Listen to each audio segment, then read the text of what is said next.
KTO Radio présente À haute voix, la lecture intégrale des œuvres spirituelles majeures. Aujourd'hui, Histoire d'une âme de Sainte Thérèse de Lisieux.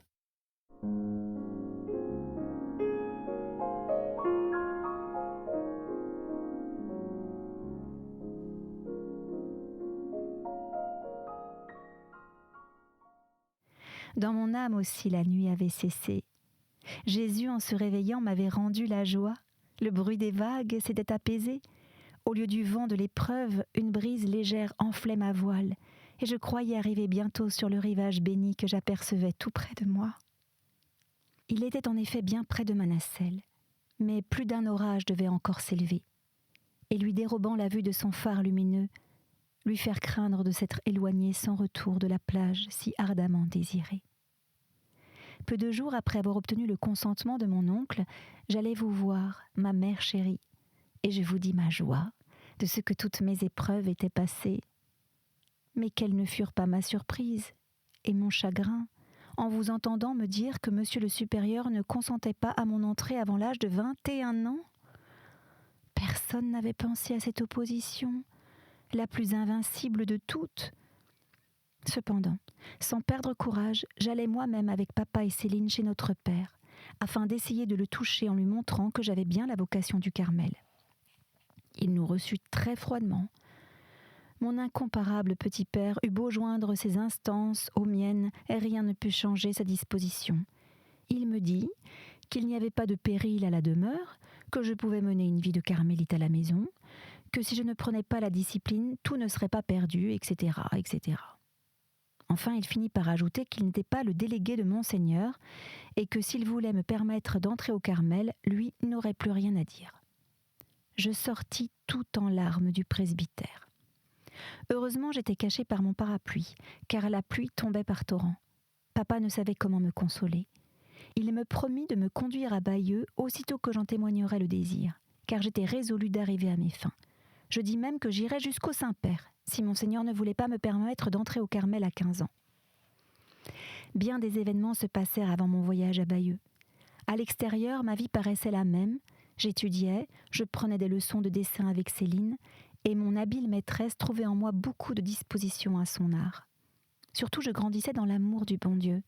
Je sentais en mon cœur des élans inconnus jusqu'alors. Parfois, j'avais de véritables transports d'amour.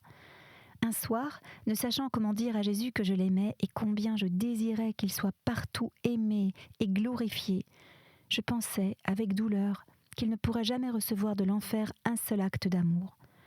Alors je dis au bon Dieu que, pour lui faire plaisir, je consentirais bien à m'y voir plonger, afin qu'il soit aimé éternellement dans ce lieu de blasphème. Je savais que cela ne pouvait pas le glorifier puisqu'il ne désire que notre bonheur. Mais quand on aime, on éprouve le besoin de dire 1000 folies. Si je parlais de la sorte, ce n'était pas que le ciel n'excitât mon envie, mais alors mon ciel à moi n'était autre que l'amour, et je sentais comme saint Paul que rien ne pourrait me détacher de l'objet divin qui m'avait ravie. Avant de quitter le monde, le bon Dieu me donna la consolation de contempler de près des âmes d'enfants. Étant la plus petite de la famille, je n'avais jamais eu ce bonheur. Voici les tristes circonstances qui me le procurèrent. Une pauvre femme, parente de notre bonne, mourut à la fleur de l'âge, laissant 3 enfants tout petits. Pendant sa maladie, nous prîmes à la maison les 2 petites filles, dont l'aînée n'avait pas 6 ans. Je m'en occupais toute la journée, et c'était un grand plaisir pour moi de voir avec quelle candeur elles croyaient tout ce que je leur disais.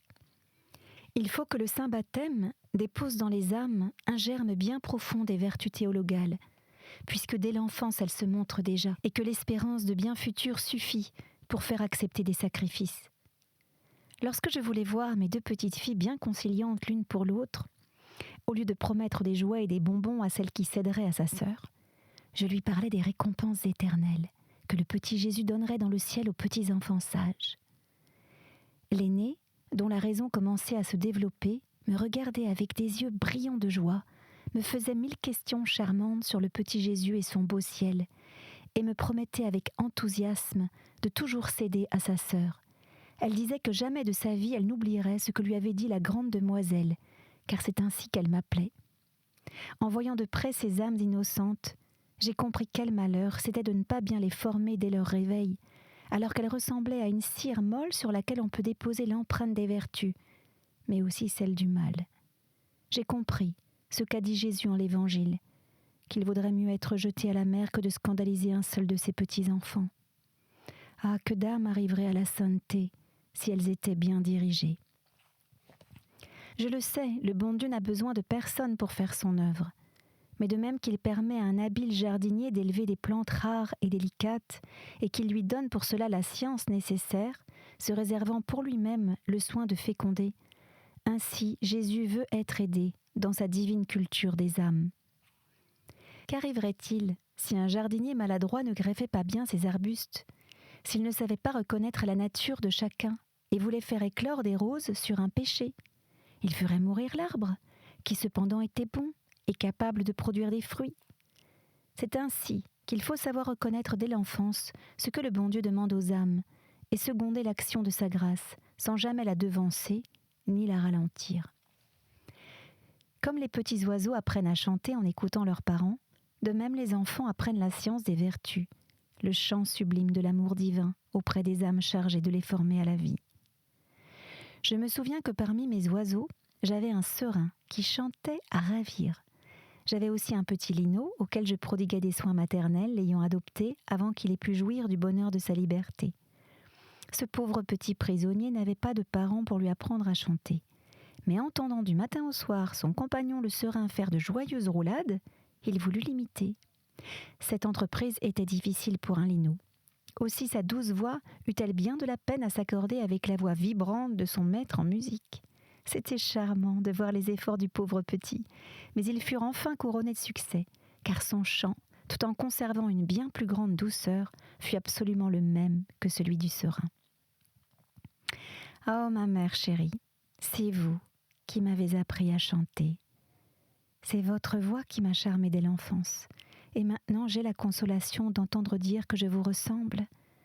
Je sais combien j'en suis encore loin, mais j'espère, malgré ma faiblesse, redire éternellement le même cantique que vous. Avant mon entrée au Carmel, je fis encore bien des expériences sur la vie et les misères du monde, mais ces détails m'entraîneraient trop loin. Je vais reprendre le récit de ma vocation. Le 31 octobre fut le jour fixé pour mon voyage à Bayeux. Je partis seule avec papa, le cœur rempli d'espérance, mais aussi bien ému par la pensée de me présenter à l'évêché. Pour la première fois de ma vie, je devais aller faire une visite sans être accompagnée de mes sœurs. Et cette visite était à un évêque.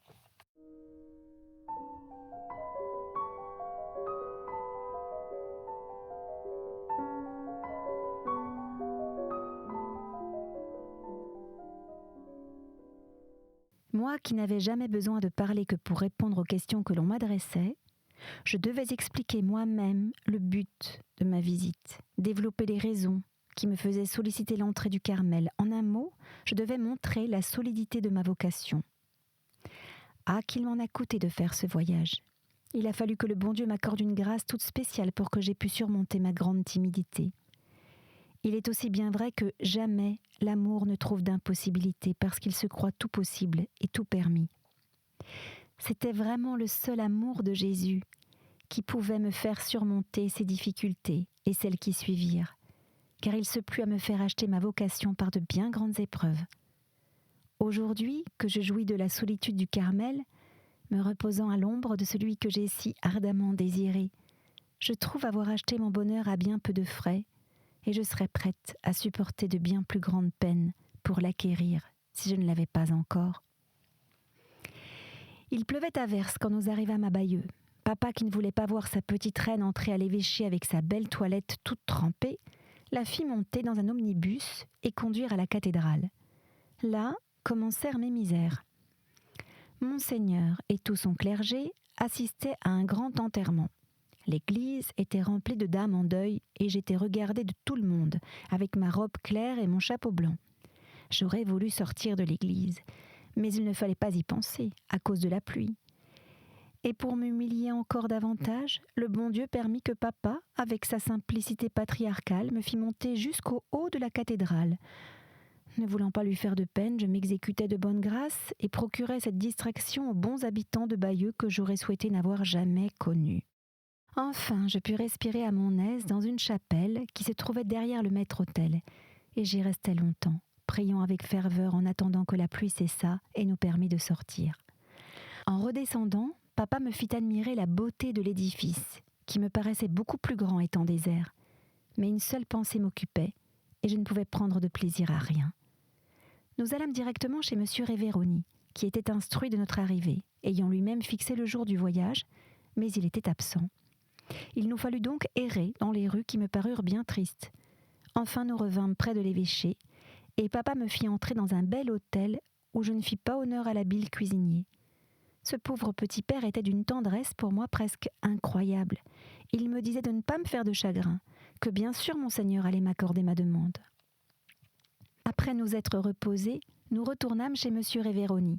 Un monsieur arriva en même temps, mais le grand vicaire lui demanda poliment d'attendre, et nous fit entrer les premiers dans son cabinet. Le pauvre monsieur eut le temps de s'ennuyer, car la visite fut longue.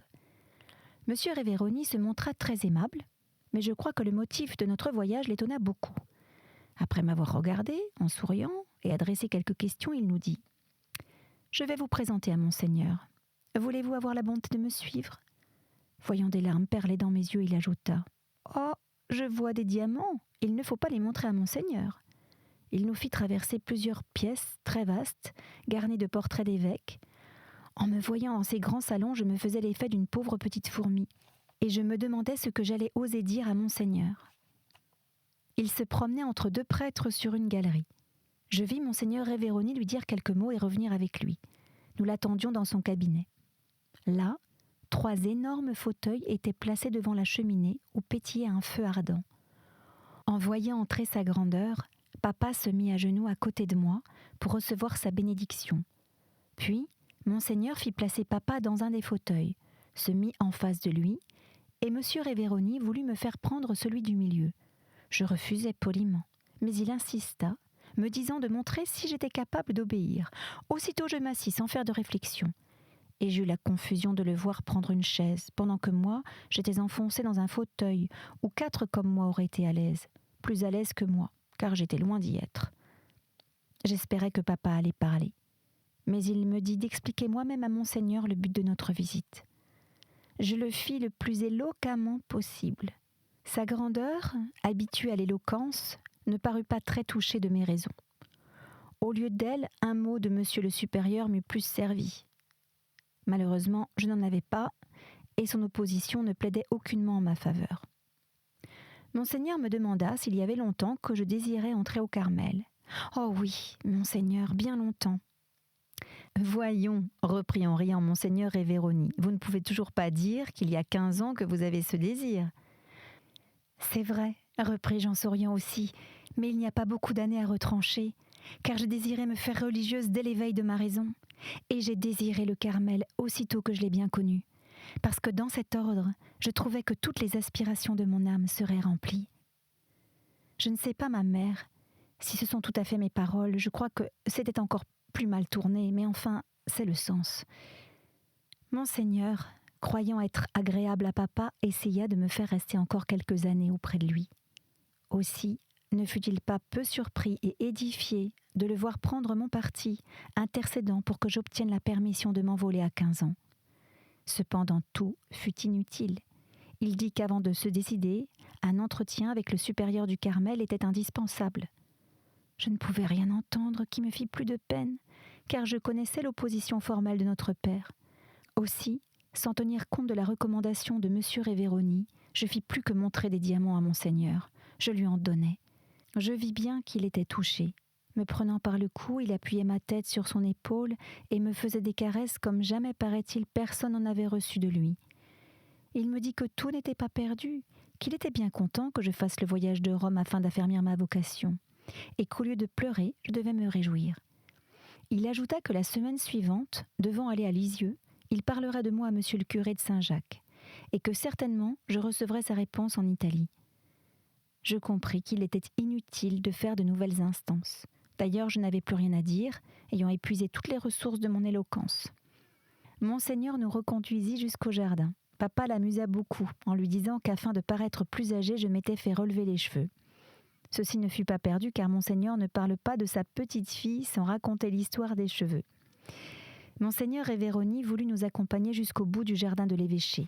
Il dit à papa que jamais chose pareille ne s'était vue. Un père aussi empressé de donner son enfant au bon Dieu que cet enfant de s'offrir elle-même. Papa lui demanda plusieurs explications sur le pèlerinage, entre autres comment il fallait s'habiller pour paraître devant le Saint-Père. Je le vois encore se tourner devant Monsieur Révéroni en lui disant « Suis-je assez bien comme cela ?» Il avait aussi dit à Monseigneur que s'il ne me permettait pas d'entrer au Carmel, je demanderais cette grâce au souverain pontife. Il était bien simple dans ses paroles et ses manières, mon roi chéri. Mais il était si beau. Il avait une distinction toute naturelle qui dut plaire beaucoup à Monseigneur, habitué à se voir entouré de personnages connaissant toutes les règles de l'étiquette des salons. Mais non pas le roi de France et de Navarre en personne, avec sa petite reine. Quand je fus dans la rue, mes larmes recommencèrent à couler, non pas tant à cause de mon chagrin, qu'en voyant mon petit père chéri qui venait de faire un voyage inutile, lui qui se faisait une fête d'envoyer une dépêche au Carmel annonçant l'heureuse réponse de Monseigneur, était obligé de revenir sans en avoir aucune. Oh, que j'avais de la peine. Il me semblait que mon avenir était brisé pour jamais. Plus j'approchais du terme, plus je voyais mes affaires s'embrouiller.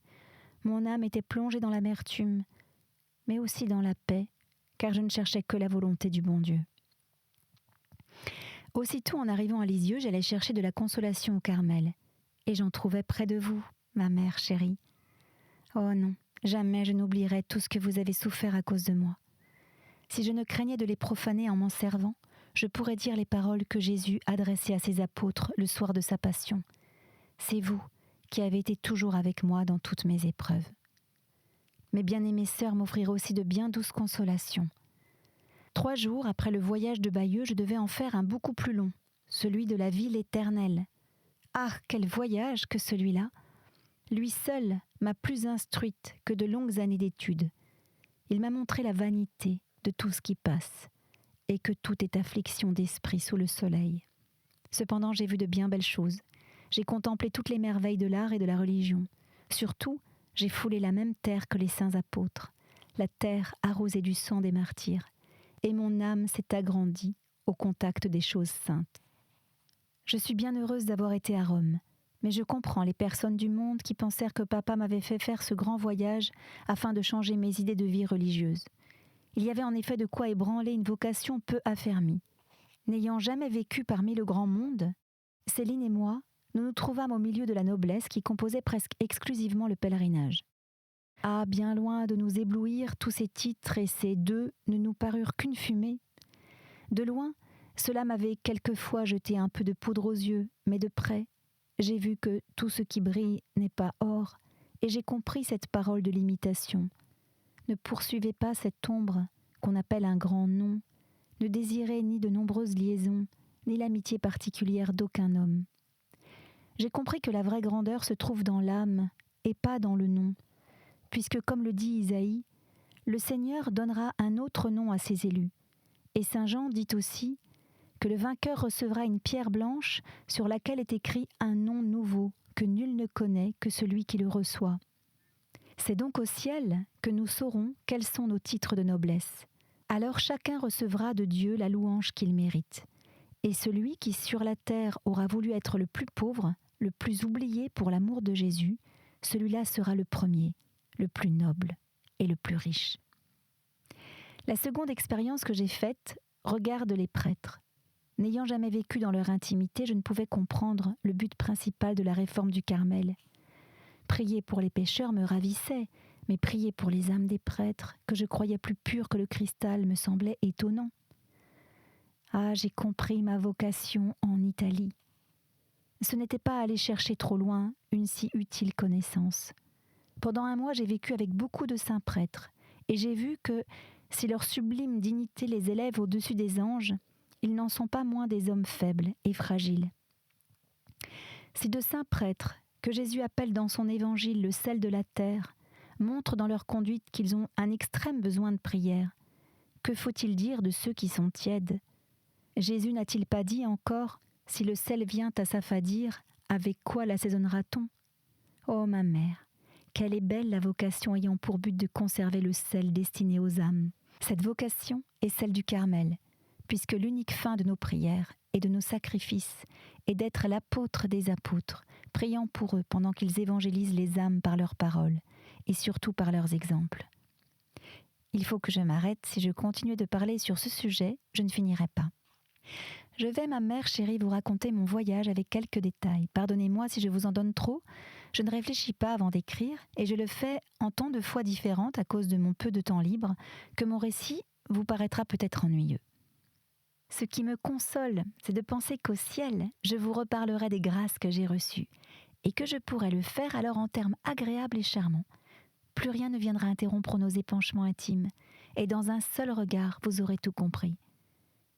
Hélas, puisqu'il me faut encore employer le langage de la triste terre, je vais essayer de le faire avec la simplicité d'un petit enfant qui connaît l'amour de sa mère. Ce fut le 7 novembre que le pèlerinage partit de Paris. Mais papa nous conduisit dans cette ville quelques jours avant pour nous la faire visiter.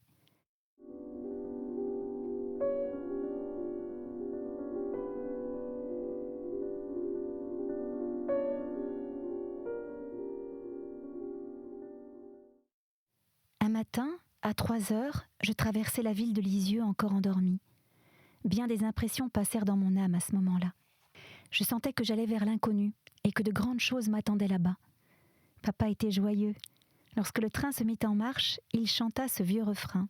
« Roule, roule, ma diligence, nous voilà sur le grand chemin. » Arrivés à Paris dans la matinée, nous commençâmes aussitôt à le visiter. Ce pauvre petit père se fatigua beaucoup afin de nous faire plaisir. Aussi nous eûmes bientôt vu toutes les merveilles de la capitale. Pour moi, je n'en trouvais qu'une seule qui me ravit. Cette merveille fut Notre-Dame des Victoires. Ah, ce que j'ai senti à ses pieds, je ne pourrais le dire.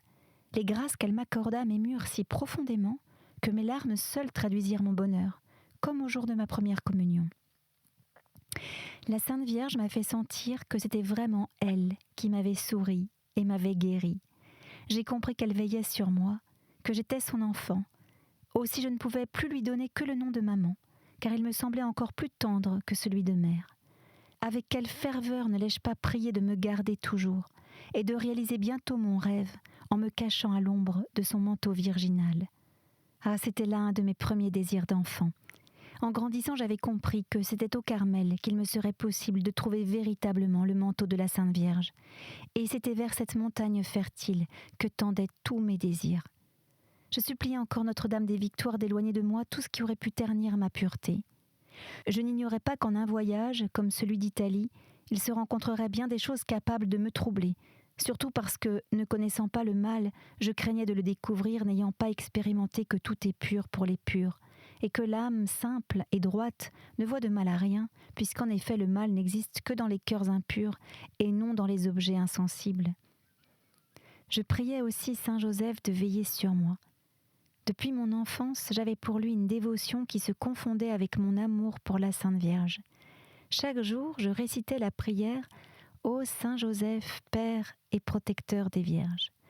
Aussi, ce fut sans crainte que j'entrepris mon lointain voyage. J'étais si bien protégée qu'il me semblait impossible d'avoir peur. Après nous être consacrés au Sacré-Cœur dans la basilique de Montmartre, nous partîmes de Paris le lundi 7 dès le matin. Bientôt nous eûmes fait connaissance avec les personnes du pèlerinage. Moi, si timide, qu'ordinairement j'osais à peine parler, je me trouvais complètement débarrassée de ce gênant défaut. À ma grande surprise, je parlais librement avec toutes les grandes dames, les prêtres et même Monseigneur de Coutances. Il me semblait avoir toujours vécu dans ce monde-là. Nous étions, je crois, bien aimés de tout le monde et papa semblait fier de ses 2 filles. Mais s'il était fier de nous, nous l'étions également de lui, car il n'y avait pas dans tout le pèlerinage un monsieur plus beau ni plus distingué que mon roi chéri. Il aimait à se voir entouré de Céline et de moi. Souvent, lorsque nous n'étions pas en voiture et que je m'éloignais de lui, il m'appelait afin que je lui donne le bras, comme à Lisieux.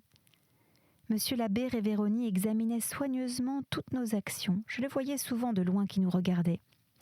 À table, lorsque je n'étais pas en face de lui, il trouvait moyen de se pencher pour me voir et entendre ce que je disais. Sans doute il voulait me connaître pour savoir si vraiment j'étais capable d'être carmélite. Je pense qu'il a dû être satisfait de son examen, car à la fin du voyage, il parut bien disposé pour moi. Mais à Rome, il a été loin de m'être favorable, comme je vais le dire plus loin. Avant d'arriver à cette ville éternelle, but de notre pèlerinage, il nous fut donné de contempler bien des merveilles.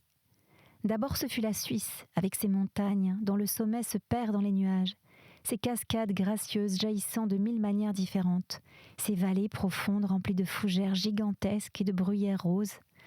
Ah, ma mère chérie, que ces beautés de la nature répandues à profusion ont fait de bien à mon âme, comme elles l'ont élevée vers celui qui s'est plu à jeter de pareils chefs-d'œuvre sur une terre d'exil qui ne doit durer qu'un jour. Je n'avais pas assez d'yeux pour regarder. Debout à la portière, je perdais presque la respiration. J'aurais voulu être des deux côtés du wagon, car en me détournant, je voyais les paysages d'un aspect enchanteur et tout différent de ceux qui s'étendaient devant moi. Parfois, nous nous trouvions au sommet d'une montagne, à nos pieds des précipices dont le regard ne pouvait sonder la profondeur semblait prêt à nous engloutir.